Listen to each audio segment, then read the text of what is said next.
Well, welcome back again to our introductions to these daily Bible readings as we're working our way through the entire scriptures.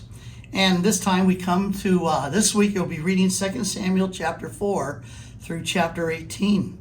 And as we return to the scriptures, we come to this fourth chapter. We pick up the drama of David's early reign as king over Israel. And here's what I want you to be looking for. Now with Abner, the general over Saul's past forces, is dead, the son of Saul, named Ishbosheth, he's powerless. So much so, he's murdered by his own men up there in the northern tribes. Now, this thing should be rated R. Well, David is now made king over all of Israel, and there's no questions anymore. He captures and fortifies the city of Jerusalem, and he makes it the center of his now united kingdom. Now, under David, the nation prospers both spiritually and militarily, and David brings the Ark of the Covenant back to Jerusalem, and he seeks to build a house for God here in chapter 7. But God says no, because David's a man of blood, a warrior. He says, David, your son Solomon will build my temple. But that the promise he gives to David here, which is later called the Davidic covenant, is when God promises David, upon your throne, I will establish it forever. There will always be someone sitting on the throne, especially at the end of all time. Well, David gets it. He learns that honoring God, obeying his commandments, puts you in a place of blessing. Boy, it's something we should learn. And it's recorded, and you read in chapters 8 through 10, you'll see that.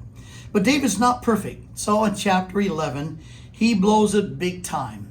And this is the story of Bathsheba. This is where he commits adultery and murder. And because of his sin, he's going to suffer greatly, personally and nationally, as you're going to see in the rest of 2 Samuel. Well, David's rebuked by the prophet Nathan in chapter 12. And after that, David has some serious family problems. Amnon, the son of David, he's going to be lusting after his sister Tamar, which is eventually going to cost Amnon's life. And Absalom, another son of David, revenges the dignity of his sister Tamar, and he's the one who murders Amnon.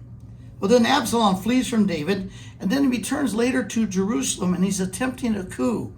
He wants to take over his father's throne, David's throne, and rule over Israel.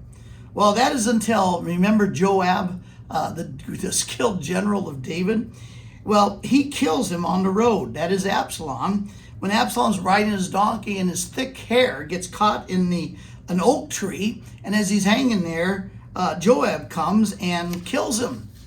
Well, you think David would be happy in one sense that finally the threat to his kingdom is removed, but when David hears about it, he gets depressed, even though the death of Absalom would mean the death of the attempt of him being dethroned.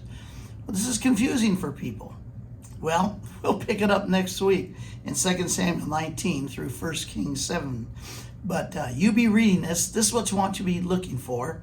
And again, remember, study. Show thyself a workman who need not be ashamed of himself, rightly dividing the word of truth. We'll see you next week.